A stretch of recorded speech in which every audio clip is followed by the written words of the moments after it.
50வது அதிகாரம் இடனறிதல். அடுத்த 6 கடலோடார் கால்வல் நெடுந்தேர் கடலோடும் நாவாயும் ஓடா நிலத்து. இது ஒரு பழைய திரைப்பட பாடல் ஒன்று இருக்கு. முழுசா எனக்கு தெரியல, ஒரு 2 வரி மட்டும். ஓடமும் ஒரு நாள் வண்டியில் ஏறும், வண்டியும் ஒரு நாள் ஓடத்தில் ஏறும் என்று இந்த யானைக்கு ஒரு காலம் வந்தா பூனைக்கு ஒரு காலம் வரும்னு ஒரு பழமொழி சொல்லுவாங்க. அதுக்கு வேறொரு கருத்து இருக்கு, அது வேற செய்தி.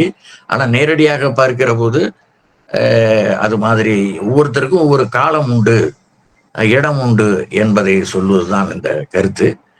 கடலோடா கால்வல் நெடுந்தேர் கடலோடும் நாவாயும் ஓடா நிலத்து.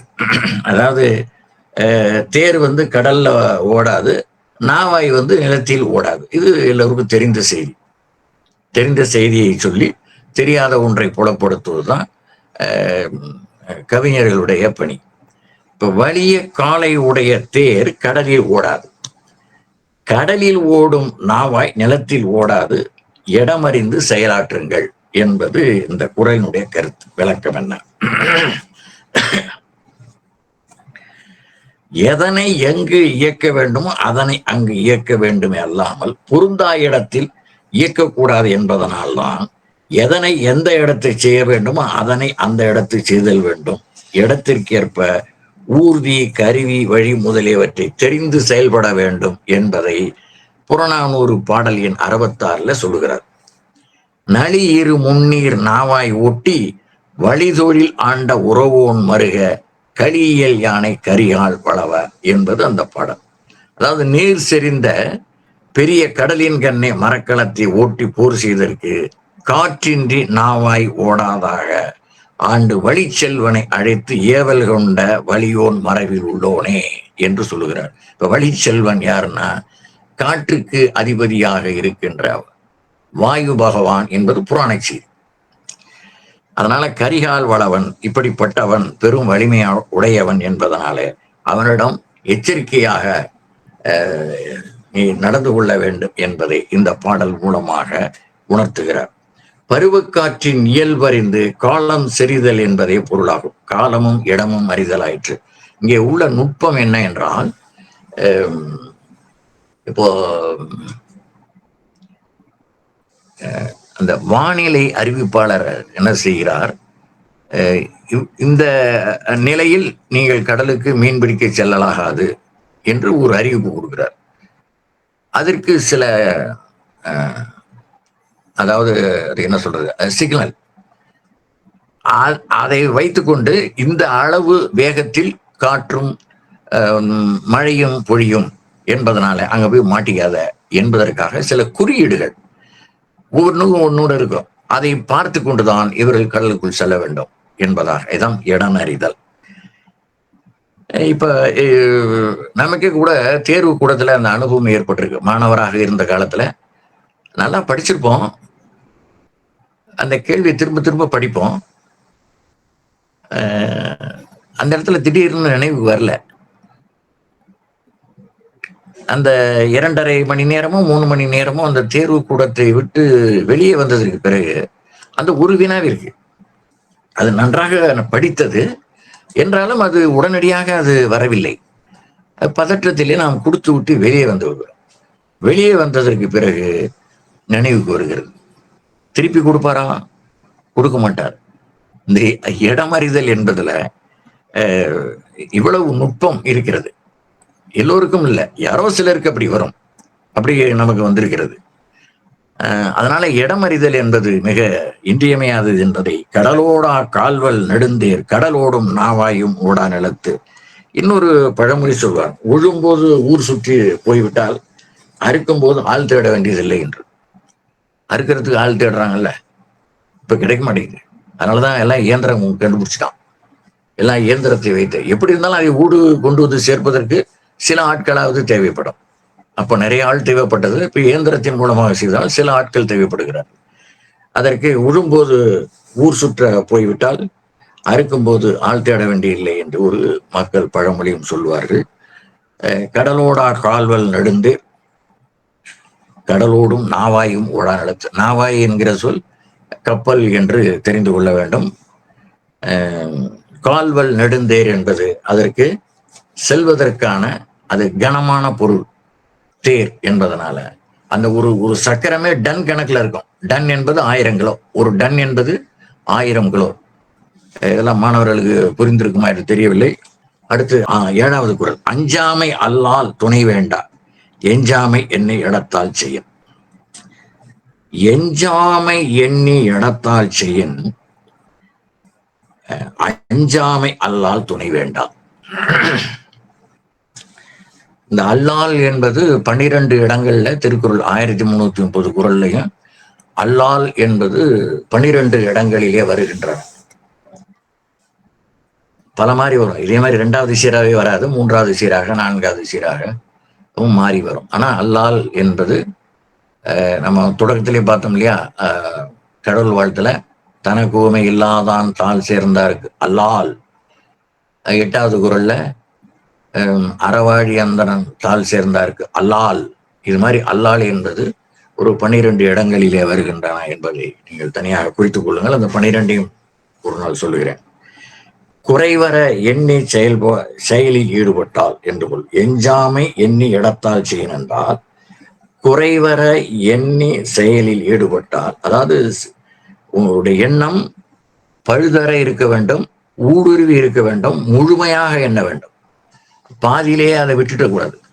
அதனால குறைவர எண்ண வேண்டும் என்பதை எஞ்சாமை எண்ணி இடத்தால் செய்யன் என்று வருகிறது. அஞ்சாமையை அவருக்கு துணையாகும், வேறு துணை வேண்டுவதில்லை. அச்சப்படக்கூடாது. அச்சமில்லை அச்சமில்லை அச்சம் என்பதில்லை என்று பாரதியார் குறிப்பிட்டதை போல எந்த ஒன்றுக்கும் அஞ்சுதல் கூடாது என்பதை நாம் நினைவில் கொள்ள வேண்டும். அஞ்சாமை அல்லால் துணை வேண்டா எஞ்சாமை என்னை இடத்தால் செய்யன் என்பதை எஞ்சாமை எண்ணி இடத்தால் செய்யன், அஞ்சாமை அல்லால் துணை வேண்டா என்று மாற்றி படிக்க வேண்டும். இப்ப அதுக்கு ஒரு எடுத்துக்காட்டு நான் சொல்றேன். எஞ்சாமை என்னை இடத்தால் செய்யன் என்றால் என்ன? எக்குறையும் எக்குறைபாடும் இல்லாத அளவில் விரிவாக எண்ணி எவ்விடத்தில் செய்தால் வெற்றி உறுதியோ அவ்விடத்து குறைவின்றி துணிவுடன் செய்தால் அஞ்சாமை என்ற அகத்துணையே துணையாக நிற்கும் என்பதற்கு வரலாறு படித்தவர்களுக்கு ஓரளவுக்கு புரியும். இந்த ஹர்ஷர் என்று ஒரு கன்னோஜ் என்கிற உத்தரப்பிரதேசத்தில் உள்ள ஒரு நகரம், அதை கொண்டு தலைநகராக கொண்டு ஆண்டவன் ஹர்ஷர். அவன் இங்கே சோழரையும் பல்லவரையும் வெல்வதற்காக படையெடுத்து வருகிறான். முதலாம் புலிகேசி என்பவன் சலிக்கிய அரசர்கள், சாளுக்கியர் என்று சொல்வார்கள், சலிக்கியர் என்றும் சொல்வார். சலிக்கிய அரசர்கள்ல முதலாம் புலிகேசி என்பவன் காஞ்சி வரை படையெடுத்து தோற்றுவிட்டான். அவன் ஆந்திராவிலிருந்து வரான், இந்த வாதாபி என்கிற பகுதியிலிருந்து வருகிறான் என்பதை நம்ம வரலாறுல படிக்கிறோம். அவன் தோல்வி அடைந்து விட்டான். அந்த தோல்வியை வெற்றியாக மாற்றி அமைக்க கிளர்ந்து வருகிறான் 2ஆம் புலகேசி. புலகேசி என்று ஒரு வரலாற்று ஆசிரியரும் மாற்றி சொல்வார்கள். ஆங்கில உச்சரிப்புக்கு ஏற்ப அதை சிலர் புலகேசி என்பார்கள், சில பேர் புலிகேசி என்பார்கள். அப்படி வருகிற போது பெரிய புராணத்திலே இந்த சோழனுடைய படைத்தலைவனாக பரஞ்சோதி என்பவர் இருக்கிறார். அவரை ஒரு நாயன்மாராக சிறு தொண்டராக பெரிய புராணம் சொல்லும். அவர் தலைமையிலே கிளம்பி அந்த 2ஆம் புலிகேசியை தோற்கடிக்கிறார் என்கிற செய்தி வரலாற்று ரீதியாகவும் இலக்கிய ரீதியாகவும் வருகிறது. புலிகேசி கீழே செலுக்கியன், மேலை செலுக்கியர் படை உதவிக்கு வருவதாக உறுதி தந்திருந்தது. அவ்வாறு துணைக்கு புறப்பட்டு வந்தது. களம் வரவிடாமல் பெரிய பழுவேட்டையர் தடை செய்து விட்டார். பெரிய பழுவேட்டையரை, சின்ன பழுவேட்டையரை, இதெல்லாம் கல்கியினுடைய பொன்னியின் செல்வனை படித்திருப்பவர்களுக்கு தெரியும். அவர்கள் கீழப்பழுவூர் என்று, இப்பொழுது மேலைப்பழுவூர், கீழைப்பழுவூர் என்று அரியலூருக்கு முன்னதாக ஒரு 10 கல் தொலைவிலே, 12 கல் தொலைவிலே 2 ஊர்களும் அடுத்தடுத்து இருக்கின்றன. அவர்களுக்கு பழுவேட்டரையர் என்று பெயர். வரலாற்று ரீதியாக பெரிய செய்தி அது. அவர்கள் தடை செய்து விட்டதனால அந்த துணைப்படை தடுக்கப்பட்டது. அந்த மேலை செலுக்கியனுடைய உதவி இல்லாமல் அங்கே தடுக்கப்பட்டு விட்டதனால பெரிய பழுவேட்டையர் அவருடைய படை இவர்களால் தடுக்கப்பட்டு விட்டதால் இரண்டாம் புலியை சீரால் வெல்ல முடியவில்லை. இதற்கு காரணமாக இருந்தவர் பரஞ்சோதி என்கிற படைத்தலைவர். அவருக்கு பெரிய புராணத்திலே உள்ள பெயர் சிறு தொண்டர் என்பதை நாம் அறிந்து கொள்ள வேண்டும். இப்ப இங்க துணிவே துணை. இப்ப அவரு அஞ்சாமல் போரிட்டதன் விளைவே என்பதற்கு இதுக்கு இளங்குமரனார் இந்த எடுத்துக்காட்டை சொல்லி இருக்கிறார். அஞ்சாமை அல்லால் துணை வேண்டாம், எஞ்சாமை எண்ணி இடத்தால் செய்யின். இந்த குறளுக்கு 382 770 382 770 என்ற 2 குறள்களையும் நாம் சொல்ல வேண்டும். இதை அது ஆங்கிலத்துல ஹர்சன் எப்படி தோற்றான் என்பதை he defied the North Indian ruler Harsha என்று அதுல உள்ள வாக்கியத்தை இங்கே நான் குறிப்பிட விரும்புகிறேன். அதுக்கு அடுத்தது 498 சிறுபடையான் செல்லிடம் சேரின் உருபடையான் ஊக்கம் அழிந்து கெடும். சிறுபடையான் செல்லிடம் சேரின் உருபடையான் ஊக்கம் அழிந்து கெடும். இதற்கு 301 302 599 ஆகிய 3 குறள்களையும் இணைத்து படிக்க வேண்டும். இதுல அதாவது சிறுபடையான் செல்லிடம் சேரின், சிறுபடையான் செல்லிடம் சேரின். இப்ப இடனறிதல் என்பதை தலைப்பை நினைவில் வைத்துக் கொண்டு இந்த 10 குறள்களையும் நாம் படித்துக் கொண்டிருக்கிறோம். உருபடையான் ஊக்கம் அறிந்துகிடும். அதாவது சிறிய படையுடையவன் எனினும் அவன் வெற்றிக்கு வாய்ப்பான இடம் அமைந்துவிட்டால் பெரும் படை உடையவனும் வெற்றி இழப்பதுடன் அழிந்தும் படுவான் என்பது ஊக்கம் அழிந்துகிடும் என்று அவன் அழிந்து விடுவான் என்பதை இங்கே உருபடையான் என்பது மிகுதி என்னும் பொருளை குறிப்பு. நம்ம ஏற்கனவே பார்த்திருக்கிறோம். அந்த சால உரு தவ நனி கூர் கழி என்று சொல்லப்படுவதெல்லாம் மிகுதி என்ற பொருளை குறிக்கின்ற உரி சொற்கள் என்பதை. 4 வகையான சொற்கள்ல பொருள், வினை, இடம், பொருள் அடுத்தது வினை, இடைச்சொல், உரிச்சொல். பெயர் சொல், வினைச்சொல், இடைச்சொல், உரிச்சொல் என்பதுல பெயரும் வினையும் தனித்து இயங்கக்கூடிய சொற்கள். இடைச்சொல்லும் உரிச்சொல்லும் பெயரையோ வினையையோ அல்லது இரண்டையுமோ இடமாக கொண்டுதான் வருமே தவிர தனித்து பொருள் தரக்கூடியது அன்று என்பதை நாம் ஏற்கனவேயும் பல முறை பார்த்திருக்கிறோம். இங்கே உருபடையான் என்பது மிகுதியான படையுடையவனும் தோல்வியடைந்தும் அழிந்தும் படுவான் என்பதை இந்த குறள் மூலமாக சொல்லுகிறார். யார் மூலம்? சிறுபடையான் செல்லிடம் சேரின். சரியான இடத்தில் இருந்து அடிப்பானையானால் அவனை ஒன்றும் செய்ய முடியாது என்பதை ஒரு எடுத்துக்காட்டு மூலமாக நான் அதை உங்களுக்கு குறிப்பிட விரும்புகிறேன்.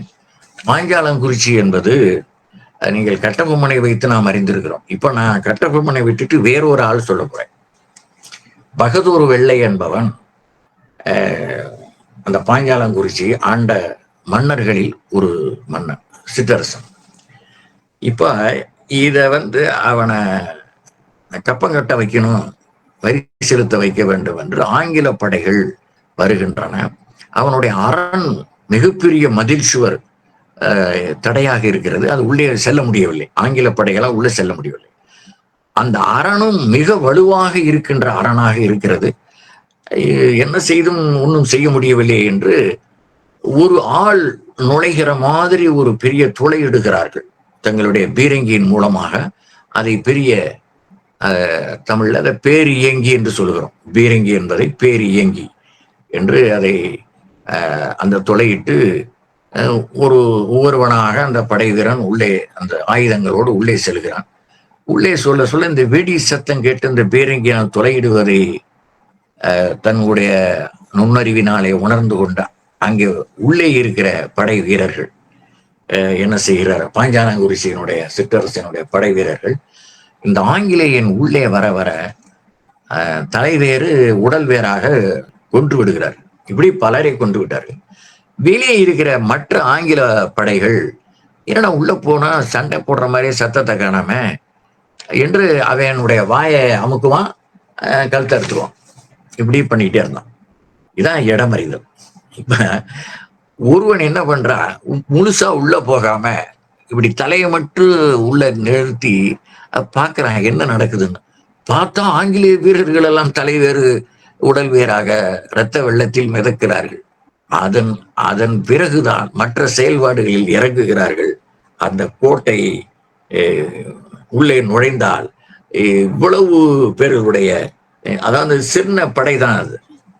அதாவது சிறுபடையான் செல்லிடம் சேரின் உருவடையான் ஊக்கம் அழிந்து கெடும் என்பதை இந்த பகதூர் வெள்ளையினுடைய ஆட்சியின் சிறப்பு, அவனுடைய நுண்ணறிவு திறன், இவற்றினால் அந்த பெரும் படையுடைய ஆங்கில படை அந்த கோட்டைக்குள் இருந்தே வென்றான் என்பதுதான் வரலாறு.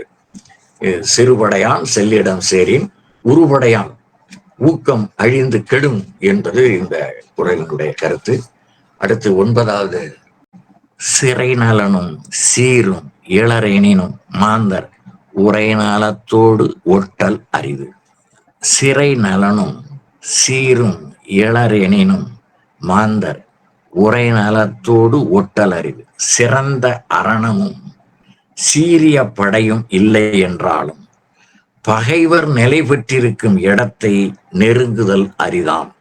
இந்த ரெண்டும் இல்லை, ஆனா இடத்தினுடைய தன்மை இருக்கிறது. இடம் அவங்களுக்கு பாதுகாப்பாக இருக்கிறது. அது ஒன்று இருந்தாலே இந்த ரெண்டும் வலிமை குறைவாக அரணம், அதாவது பாதுகாப்பு அரண் குறைவாக இருந்தாலும், மிக சீரிய படை இல்லாமல் இருந்தாலும் இடம் சரியாக அமையுமானால் வென்றுவிட முடியும் என்பதை நாங்கள் ஒரு உதாரணத்தின் எடுத்துக்காட்டின் மூலமாக நான் சொல்லுகிறேன். எவற்றினும் சிறந்தது உறைவிட சிறப்பு. எவற்றினும் சிறந்தது உறைவிட சிறப்பு. நாம் எந்த இடத்தில் இருக்கிறோம் என்பதுதான் பெருமை. உலகப் போர் நடைபெற்ற போது படைத்துறை ஊர்தி, அதாவது இராணுவ வண்டின்னு சொல்றோம் இல்லையா, அந்த படைத்துறை ஊர்தி வரும் வழியில் பள்ளம் தோண்டி இடை தடைகளை போட்டு, இப்ப இந்த யானையை பிடிக்கிறதுக்கு யானையா தட்டுன்னு சொன்னோம் இல்லையா, அப்படி பிடிக்கிற மாதிரி ஜப்பானிய படையினர் இவ்வாறு செய்திருந்தார்கள். அப்புறம் தான் இவனை வெல்ல முடியாத கூடுறதுன்னா அவன் குண்டு போட்டு அடிச்சான். ஹிரோஷிமா நாகசாகில குண்டு போட்டான் பாத்தீங்களா அந்த உலக போர்ல. ஜப்பானியன் மிக சின்ன நாடு, ஆனால் அவர்களுடைய மன உறுதியோ மலையளவான மன உறுதி. அதனால அவர்கள் இந்த படை வீரர்கள் போற போது அந்த இலைத்தலையில போட்டு நிரப்பி இருப்பார்கள். அவனை எந்த படையில போனாலும் சரி, பீரங்கியோட போனாலும் உள்ள விழுந்து அழிஞ்சு போயிடுவான். இதை எல்லாம் மீறி தான் அவங்க அந்த மாதிரி தப்பு பண்ணாங்க. அதாவது இப்ப நடக்குது பாருங்க. இப்ப ஆப்கானிஸ்தான் நேற்று முந்தா நாள் செய்தி, தலிபான்கள் என்பவர்கள் 400க்கு மேற்பட்டவர்கள் அந்த ஊர்தியிலே செல்கிறார்கள். சென்று அதாவது அந்த ரயிலையே பிடிச்சிட்டு போயிடறான். தொடர் வண்டியை 400 பேர் சென்ற ரயிலையே அந்த ரயில் ஓட்டுகிற அந்த ஓட்டுநரை தள்ளி விட்டுட்டு இவங்க கடத்திட்டு போறாங்க. கடத்திட்டு போய் 400 பேர்த்துல 214 பேர்களை கொன்றான் என்பது நேற்று முந்தா நாள் வந்த செய்தி. இதெல்லாம் ஈவு இறக்கம்ங்கிறதே கிடையாது. அந்த பயணிகள் என்ன பாவம் செய்தார்கள்? பயணம், அந்த தொடர் வண்டியில் பயணம் செய்வதே பாவமா என்கிற அளவில் இது மாதிரி குண்டு போட்டு எல்லாரும் இருக்கு. நமக்கு தமிழ் போர் மரம் எப்படி சொல்லுகிறது என்றால், முதியோர், கர்ப்பிணி பெண்கள், பொதுவாக பெண்கள், குழந்தைகள், இது மாதிரி இல்லை இருக்கிறவர்கள்லாம் ஒதுங்கி சென்று விடுங்கள், நாங்கள் சண்டையிட போகிறோம் என்ற முன்னறிவு. அதான் அறம், அது போர் தர்மம் என்று சொல்வார்கள். அந்த அறத்தின் வழி போர் செய்வது. இதெல்லாம் எந்த வழியில சேரும்? இப்ப உக்ரைன்ல நடக்கிறது 50,000 பேர் காலியாயிருக்காங்க. காசாவில் 50,000 பேர் காலியாயிருக்காங்க. இதெல்லாம் அவங்களாம் போரிடவா போனார்கள்? போரிட போனவர்களும் அழிந்திருக்கிறார்கள். ஆனால் போருக்கு செல்லாத பலரை குடும்பத்தில் உள்ளவர்கள் குடியிருப்புகளில் எல்லாம் குண்டை போட்டு அழிக்கிறார்கள் என்பது ஒரு துயரமான செய்தி. இதெல்லாம் அந்த இடம் போர் தர்மம், இதெல்லாம் நம்ம திருவள்ளுவர் சொல்ற மாதிரி கணக்குல சேர்த்துக்க முடியாது. இதெல்லாம் பேரழிவு செய்கிறவர்கள். இதன் பிறகு இன்னொரு எடுத்துக்காட்டு, இலங்கையில வவுனியா என்று ஒரு பகுதி, அங்கிருந்து யாழ்ப்பாணத்துக்கு செல்கிறார்கள் மக்கள். அந்த போற வழியில விடுதலை புலிகள் ஏதாவது கொண்டு வச்சிருப்பாங்க, அதை கண்டுபிடிக்கணும்னு நம்ம ஆளுகளை நடந்து போக வைக்கிறான். தமிழர்களை நடந்து போக செய்கிறார்கள். 93, 94 நடந்த செய்தி இது. அப்படி நடக்கிற போது முதியோர், நோயாளர், மாற்றுத்திறன் உடையவர்கள் இவர்களை எல்லாம் அந்த பகுதியில் நடந்து போக சொல்கிறார். ஏன் என்றால், எந்த இடத்தில் இந்த விடுதலை புலிகள் குண்டு வச்சிருப்பான் அதை சரியாக புரிந்து கொண்டால் நாம் அந்த இடத்தில் உழவலாம் என்பதற்காக தமிழ் மக்களை, இது மாதிரி மாற்றுத்திறன் உடையவர்களை, குழந்தைகளை, பெண்களை எல்லாம் அந்த பகுதியிலே 2 கிலோமீட்டர் தூரம் நடந்தே செல்கிறார். அந்த ஊர் வரைக்கும் அந்த பேருந்து போயிடும், அந்த ஊர்தி போயிடும், அங்க இறக்க விட்டுருவான். இதுல எந்த இடத்துல அவன் குண்டு வச்சிருக்காங்கிறத கண்டுபிடிக்கணும். அவன் அந்த சிங்களவர்களை கொன்று விடுவான் என்பதனால நம்ம ஆட்களை அங்கே நடந்து போட வைத்தான் என்பது ஒரு செய்தி. இதெல்லாம் இடம் அறிதல். இப்ப சிறை நலனும் சீரும் இளரேனினும் மாந்தர் உரை நலத்தோடு ஒப்பல் ஒட்டல் அரிது என்பது கருத்து. 2 கடைசி குறள். காளாள் களரின் நரி அடும் கண்ணஞ்சா வேளாள் முகத்த களிறு என்பது இடமறியாமல் காலை விடாதே, ஆழம் தெரியாமல் காலை விடாதே என்று பழமொழிகள் உண்டு. சேற்று நிலம் பகுதியில இது கால் வைத்து விடுமையானால் அதனுடைய எடை 2 டன் 3 டன் எடையுடைய அந்த யானையானது உள்ளே அமிழ்ந்து விடும். அந்த காலகட்டத்துல சிறிய நரியாகிய அந்த விலங்கு நல்ல கறி நமக்கு கிடைத்தது, உணவு கிடைத்தது என்று அந்த யானையை கூட வென்றுவிடும் என்பதனால அந்த சேற்று நிலத்தில் இந்த யானை மாட்டிக்கொண்டதுதான் பிழை என்பதை காளாள் களரின் நரி அடும் கண்ணஞ்சா வேளாள் முகத்த களிறு என்பதை, இந்த லகரம் இருக்கு பாருங்க, காளாள் என்பது சிறப்பு லகரம், வேளாள் என்பதை பொது லகரமாகத்தான் எல்லா இடங்களிலும் போட்டிருக்கிறார்கள். திருக்குறளுக்கு முதலாவதாக உரை எழுதிய மணக்குடவர் மட்டும் வேளாள் என்று அங்கேயும் சிறப்பு லகரத்தை போட்டிருக்கிறார் என்பதோடு நிறைவு செய்கிறோம் இந்த அதிகாரத்தை. இதனுடைய முடிந்த பழமொழி செய்தியானது, வலியவர் வலிமையும் உரிய இடத்தில்தான் என்பதை திரையில் காண்க.